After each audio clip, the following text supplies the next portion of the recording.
Tupaysawan, Bagak for the groundbreaking ceremony, the blessing and the cutting of ribbons. Ayan po. So, and this will be a new place where this company will rise. Di po ba? So, this is ended a historical day, and we're happy that you are with us today, witnessing history in the making. Di ba? So, of course, we would like to acknowledge the presence of our President, Engineer Edwin San Luis. Hindi po engineer. Sir Erwin, sorry. Sir Erwin San Luis. Wow. Sige, sir. Sorry po. And then, Engineer Judy Canlas. Ayan, our Vice President. And of course, the presence of their partners. Tama po ba?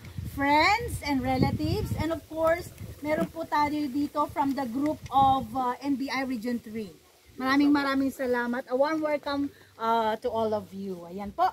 So, at this time, at this juncture, we will have the ceremony of the groundbreaking. So, we would like to ask, of course, Kuya Adolf to grace this event for an opening prayer. Okay.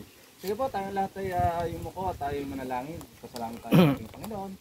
Panginoong Diyos, maraming salamat po sa isang napakahalagang araw na ito na sinagot mo ang aming mga panalangin, O Diyos, sa lugar na ito.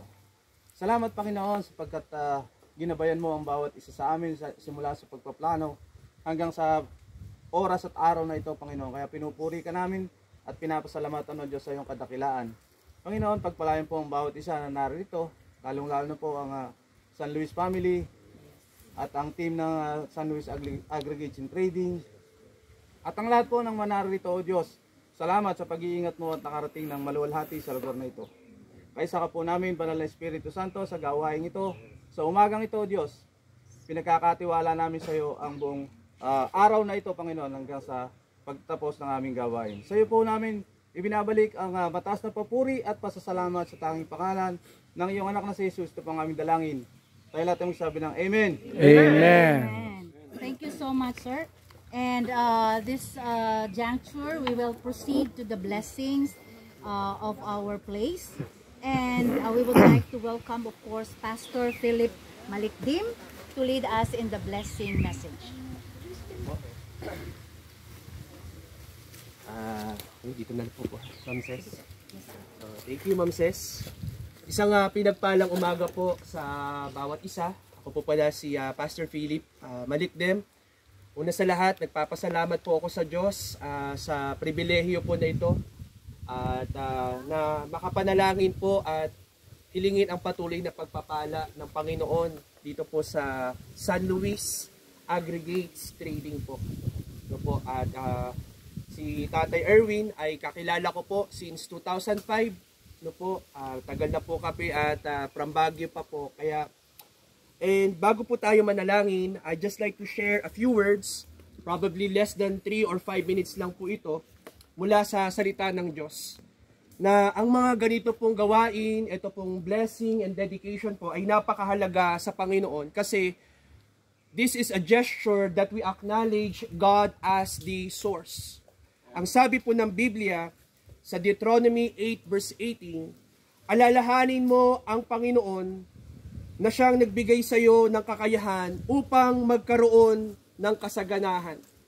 Kaya po nakakatuwa po at nakakagalak sa puso, regardless po of religion, by the way, na kapag ang isang tao po ay nagkakandak ng ganito pong gawain, ng pa-blessing, dedication, isa po itong acknowledgement that God is our source. In fact, God is the source of our everything. Yung ating hininga, kung meron ikaw business, kung meron kang kakayahan, meron kang trabaho, meron kang posisyon, meron kang pamilya, meron kang negosyo, meron kang hanap buhay, yan pong lahat ay galing sa Diyos.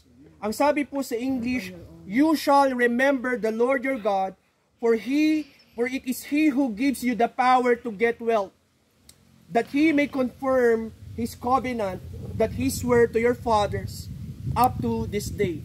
Pakisabi nga po sa katabi, buti na lang hindi ka nakakalimot sa Diyos. Buti na lang. Ayan. Sa Diyos. Amen. At maliwanag din po, and also by the way, I just wanna acknowledge din po yung mga ibang servants ng Lord na naririto. Pastor Sam, Yun po, Pastor Sammy po, at si Pastor Greg po. Ito po. At salamat po sa oras niyo po. And sabi po ng Panginoon, itong mga ganito pong pagkakataon, sabi ng Bible, He that can be trusted with little can be trusted with much. Ang mapagkakatiwalaan po sa malaki, sa maliit, ay mapagkakatiwalaan din sa malaki. At minsan po, yung mga ganitong pagpapala ay bunga lamang po ng unang-una ng puso po na mapagbigay, bunga po ng puso po na mapagparaya. And of course, I just also want to acknowledge po yung tatay po nila, Sir Erwin, Tatay Erwin, na nasa sakyan daw po, na kung saan ito po yung bunga ng pagpapagal at dinedevelop po yung mga bagay na ipinagkatiwala sa kanila. Kaya sabi po ng Bible, mahalaga po na sa puso ng bawat isa sa atin, lalo na po sa pamilya, mahalaga po yung meron tayong pagpapatawad at pagpaparaya. Kung meron pa pong nagawang hindi maganda sa atin, kung meron man pong, hindi unpleasant treatment, unpleasant words. Ang sabi ng Bible, mga minamahal, huwag kayong maghiganti, sabi ng Bible. Sabi po mismo ng Diyos, bakit? Ipaubaya ninyo iyon sa Diyos, sapagkat nasusulat, akin ang paghihiganti. Bakit ganyan, Pastor? House and blessing and dedication ito, bakit ganyan yung sinasabi mo? Kasi po, ang tunay na pagpapala nagsisimula sa puso. Ang sabi ng Bible, akin ang paghihiganti, sabi ng Panginoon, at sabi niya pa sa Genesis 12:3, pagpapalain ko ang magbibigay ng pagpapala sa iyo, at susumpain ko ang sinumang susumpa sa iyo. I will bless those who bless you and curse those who curse you. Kapag ang puso po ng isang tao ay puno po ng pagpapatawad, pagpapakumbaba, naroroon po yung pagpapala ng Diyos. Ayan, pakisabi nga po sa katabi, pagpapala ka ng Diyos sa akin. Pagpapala ka ng Diyos sa akin. At malapit na po kumatapos, sabi po ng Bible sa James 1:17 that every good and perfect gift comes from above. At isa po sa pinakamagandang pagkakataon na na mapagpala po tayo ng Panginoon ay yung magkaroon po tayo ng kapayapaan sa ating puso. Kanina, kausap po yung isang lingkod ng Diyos. If you don't mind me sharing, is it okay, Pastor Sam? Kasi testimony naman po yung kanyang buhay. During the pandemic, 11 years po siyang, yung kanyang misis ay 11 years po nakipagbuno sa cancer. Sa isang linggo, nini-radiotherapy, kini-chemotherapy, nagda-dialysis. Saan ka nakakita ng ganon? Sa isang linggo, nagre-radiotherapy, ulitin ko po nagre-radiotherapy, nagki-chemotherapy, nagda-dialysis. Pero kung titignan nyo po, nagiging pagpapala po siya sa tao. Hindi po daw siya nagbumukmok, bagkus pupunta siya, umaabot po, nagtuturo po sa kids church. Wow! What a great blessing. Sabi ko kay Pastor Sam, alam niyo Pastor, ngayon pa lang blessed na po ako. Blessed na po ako sa naririnig ko. And ito po yung pagpapala po na kahit na meron po tayong pinagdadaanan, of course, for some of us, maaring, yung oras nyo po, you have come from different places, lalo na po yung galing pa po sa Bulacan.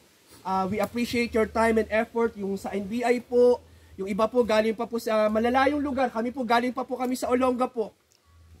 Pero nagkatipon po tayo ngayon dahil po sa isang bagay, at yun po yung pasasalamat sa Panginoon.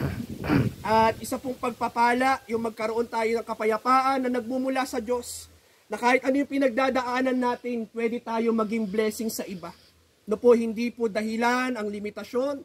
Kasi nakita ko rin po yung humble beginning po ni Tatay Erwin. Nung nagkakilala po kami, doon po sa, kaya sabi ko nga, hindi mo akalain si Tatay Erwin, kasi napaka-humble niya po, hindi niya po binabanggit itong property niya dito sa Bataan. Sa Baguio po, doon po, nagtatrabaho po ako, si Tatay po, nagdi-deliver po ng yogurt. Nagsusoga po ng baka. Tapos, birin nyo po pagkakatiwalaan ng Diyos ng ganito po. Kasama po ng kanyang pamilya. And so, salamat din. Nakikita po ako nila Tita Ami, nila Shikay na ni Bless. I'm so glad. Nakita ko rin si Hero, na anak nila, na hindi ko akalain, tinuruan ko pala ng drums dati. At si John B, na panganay din po. Palakpakan nga po natin yung pamilya po nila. Salamat po sa pamilya po ni Tatay Erwin at sa kanyang mga kapatid po na nagsipagpunta rito. And so without further ado, nais ko po magtapos po sa last verse, sa Psalms 24 verse 1. Ang sabi po dito, the earth is the Lord's and everything in it, the world and all who dwell or all who live in it. Sabi po sa Tagalog, ang buong daigdig, ang lahat ng naroon, ang may-ari si Yahweh ating Panginoon. So po, ibig sabihin tayo po ay katiwala lamang. 3 things na nais ko pong mabitawan po sa atin. Manatili po tayong faithful una sa Diyos. Pangalawa po, faithful po tayo sa family. At pangatlo po, faithful po tayo sa ating mga kaibigan. No po, na yung bang pakisabi nga po kung katabi niyo yung kaibigan niyo, pakisabi sa katabi na maaasahan talaga kita. Ayan, no? So 3 bagay po, no? Faithful po sa Diyos, faithfulness sa Panginoon, sa family, and sa friends.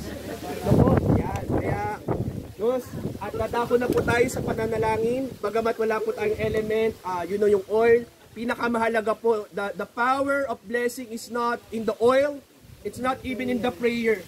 Ang pinaka-source po ng pagpapala, walang iba kundi ang ating Diyos. No po, can we say amen kung kayo po naniniwala doon? Sige po, tayo po ay mananalangin. Ma'am Ces, paano po yung ano natin? Submit po ako sa program. Diretso na po. Saka po, ikakat po nila. Sige po, tayo po ay dumako. We'll proceed. I'd like to ask, of course, the President and the Vice President for the cutting of ribbon. Hindi dapat Si Ami. Si Ami dapat. Sino bang Vice President? O sige, sige. Tawag kayo. Si Ami. Ba't baliktad pala?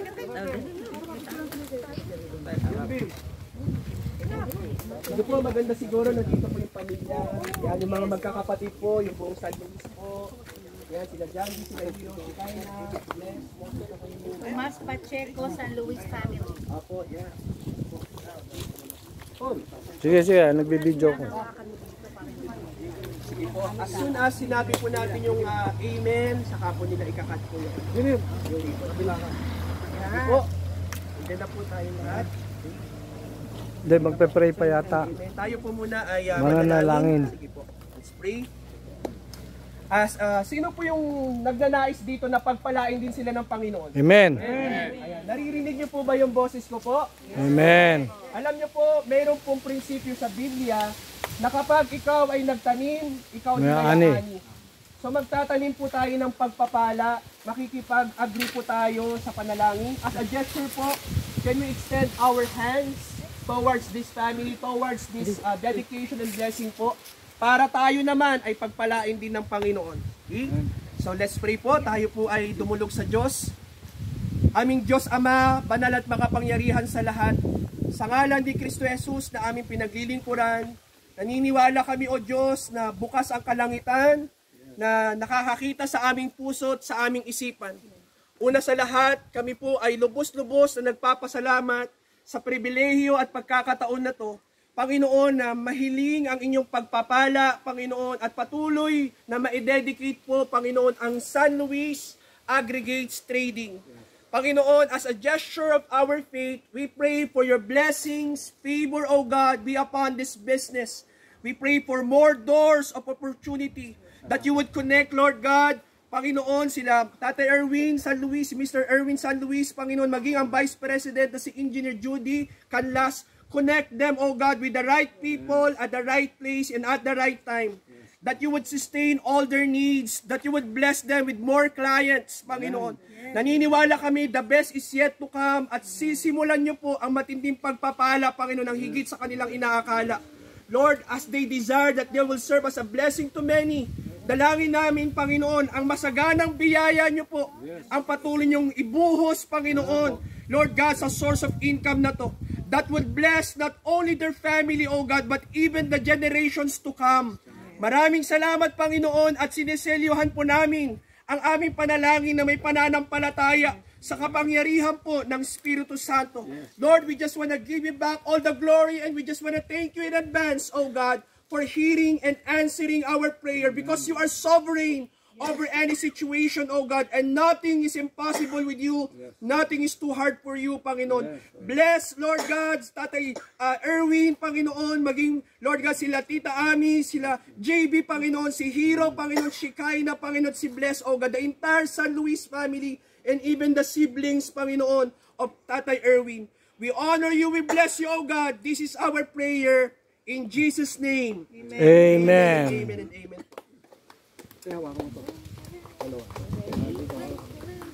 Wow. Amen. Palakpakan po natin ng Lord.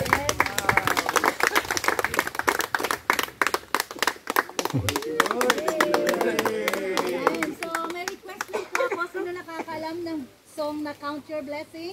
Kahit na chorus lang po, we will sing before we proceed to our second part of the program. Ready?